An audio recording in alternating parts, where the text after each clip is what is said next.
Okay, VRF। सो मान लीजिए आपके पास क्या है, एक पीसी है फॉर एग्जांपल, ठीक है। एंड इस पीसी पे आपके पास 16 GB फॉर एग्जांपल रैम है, एंड आपके पास let's say 2 TB hard drive है, एंड आपके पास सीपीयू होगा, लेट्स से आपके पास 8 कोर सीपीयू है। और आप इस पीसी पे कर क्या रहे हो, मान लो आप इंटरनेट चला रहे हो, म्यूजिक सुन रहे हो, मूवीज देख रहे हो आप, और थोड़ा बहुत और काम कर रहे हो। इसका मतलब आपने ज़्यादा से ज़्यादा अपनी 4 GB रैम और 500 GB ये स्पेस यूज़ कर लिया होगा ना, और इसकी 2 कोर यूज़ कर ली होंगी आपने। अब इसका 25%, 30%, मे बी 50% आपने यूज़ कर लिया, लेकिन जो बचे हुए रिसोर्सेज है उनका क्या है ना।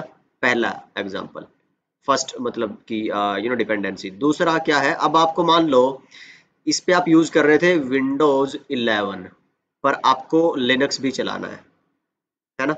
तो ये जो बचा हुआ रिसोर्स था जो आपके काम आ सकता था, पर नहीं आ पा रहा है, आपको एक और लैपटॉप, एक और पीसी लेके उस पे लिनक्स इन कॉन्फ़िगर करना पड़ेगा।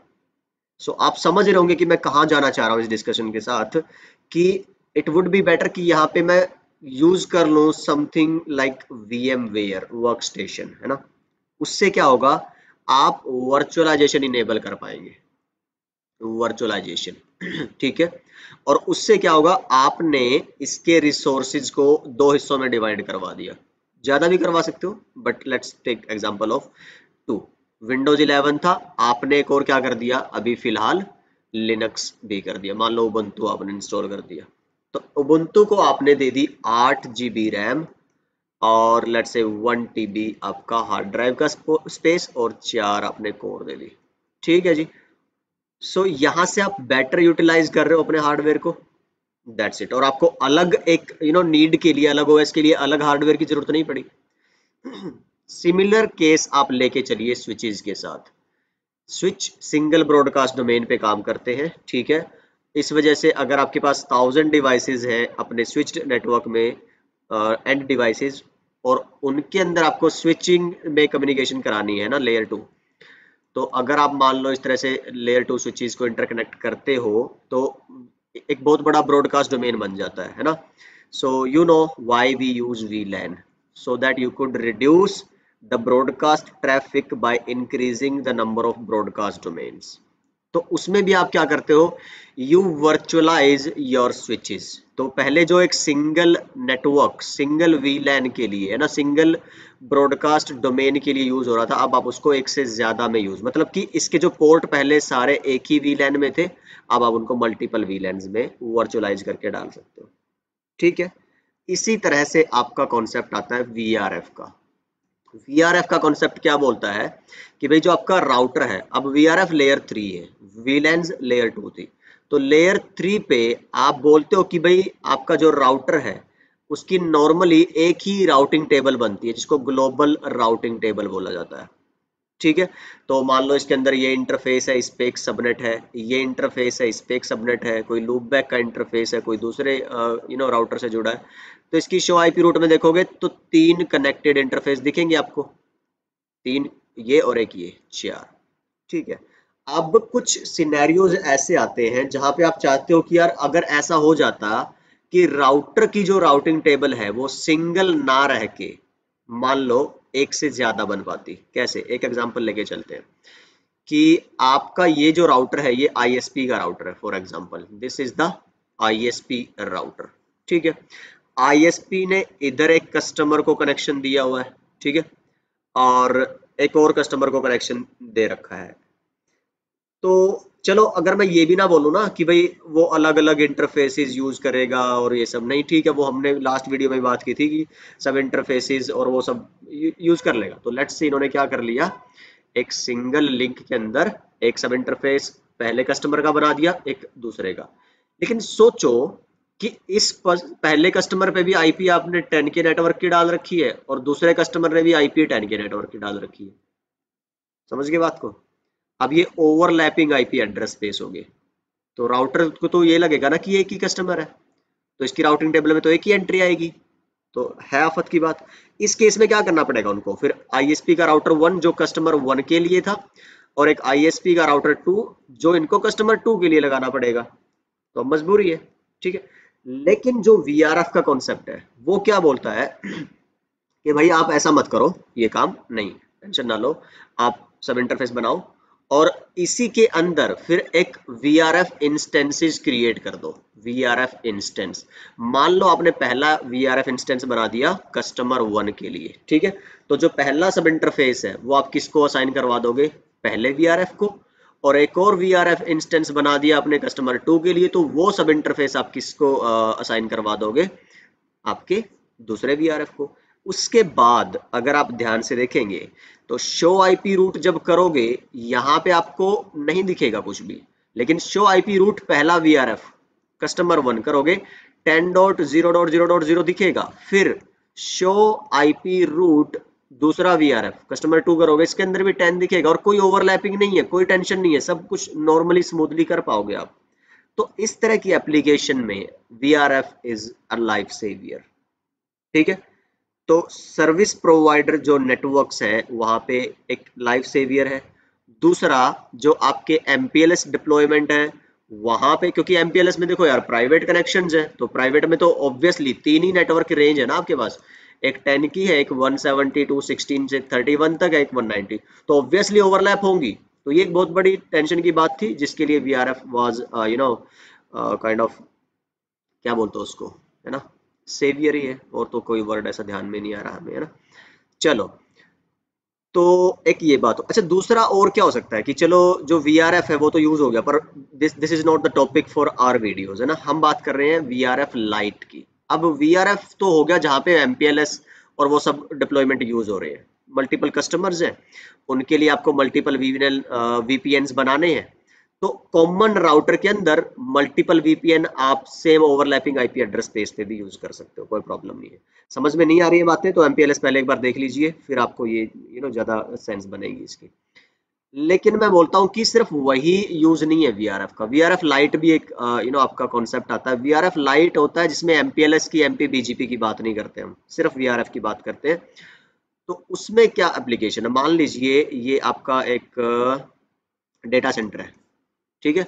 डेटा सेंटर में कुछ आपके जो सर्वर्स हैं वो पब्लिक सर्वर्स हैं ना, उनको याद है क्या बोलते हैं, DMZ, डीमिलिटराइज जोन। और कुछ आपके सर्वर्स हैं जो आपके प्राइवेट सर्वर्स हैं, ठीक है। लेट्स से ये अब आपको डेटा सेंटर में जो नेक्सस स्विचेस वगैरह हैं आपके, इन पे जो रिक्वेस्ट आ रही है, एक तो आ रही है पब्लिक रिक्वेस्ट, एक आ रही है आपकी प्राइवेट, जो अपने मान लो ये आपका ब्रांच 1 है, ये आपके ब्रांच 2 है, ये आपके हेडक्वार्टर में डेटा सेंटर में रखी हुई है सारी सर्वर्स, ये भी कनेक्टेड है। इधर से जो रिक्वेस्ट आएगी वो प्राइवेट सर्वर्स के लिए आएगी, और उधर से जो रिक्वेस्ट आएगी वो DMZ पब्लिक सर्वर्स के लिए आएगी, पर इंफ्रा तो एक ही यूज कर रहे हो, ठीक है। तो आप इनकी ट्रैफिक सेपरेशन के लिए यू कैन यूज VRF, ठीक है। तो वो हम बात करेंगे कैसे करना है। तो इस तरह की कई एप्लीकेशन होती है, मैं थ्योरेटिकल मैंने लिखा हुआ है। मान लो आपके ही कोई कैंपस नेटवर्क है फॉर एग्जांपल, और आपको वहां पे लेयर 3 पे ट्रैफिक आइसोलेशन करनी है, तो वहां पे भी आप VRF यूज कर सकते हो। सेल्स के लिए अलग VRF बना दो, मार्केटिंग के लिए अलग VRF बना दो, लाइक दैट। तो आई होप ये एक आपको कॉन्सेप्ट क्लियर हो गया होगा, what is VRF, what are the applications of VRF। Okay, so ठीक है, अभी मैं थ्योरेटिकल आपको दिखा देता हूँ, बाकी इसमें कुछ ऐसा, लेट्स सी कुछ बचा है क्या, समझ जाओगे वैसे आप इसमें थ्योरेटिकल पढ़ के। कुछ हुआ तो just let me know in the comments, right. Why use VRF, कहाँ यूज किया जाए VRF, है ना।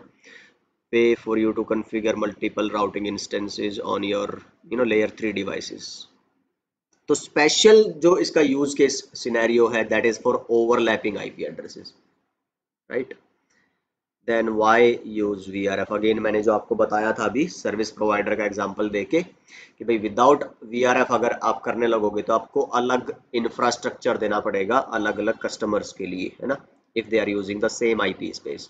बट अगर आप यूज कर लेते हो VRF then you can use the same infrastructure, उसी के ऊपर आपका पहला कस्टमर भी चलेगा, दूसरा कस्टमर, तो दोनों के VPN कनेक्शंस चलते रहेंगे, MPLS VPN, layer 2 layer 3 VPNs, ठीक है जी। So that's where VRF comes into picture. Type VRF बताया मैंने, फुल फ्लैश्ड VRF जहाँ पे MPLS BGP MPBGP ये सब यूज करते हैं। एंड MPBGP क्या है, वैसे BGP में बता चुका हूँ, विच इज फॉर जो BGP था वो सिर्फ आपका IPv4 के लिए है, पर उसको MPLS वगैरह बाकी राउटिंग प्रोटोकॉल के साथ, लेट्स से IPv6 के साथ यूज करना है BGP को, that is multi protocol BGP।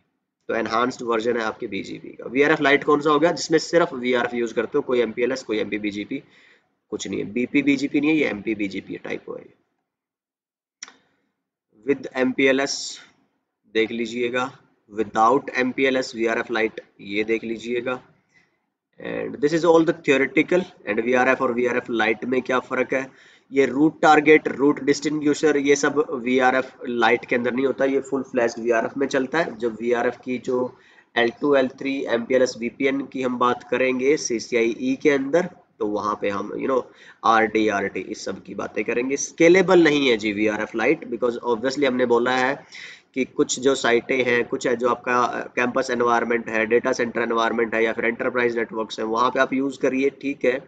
But you can't say कि भाई जितना MPLS VPN और VRF आपको स्केलेबिलिटी देते हैं, जितने मर्जी आप हजारों कस्टमर्स कनेक्ट करवाइए, वो VRF लाइट में आपके पास वो फ्लेक्सिबिलिटी, स्केलेबिलिटी नहीं है।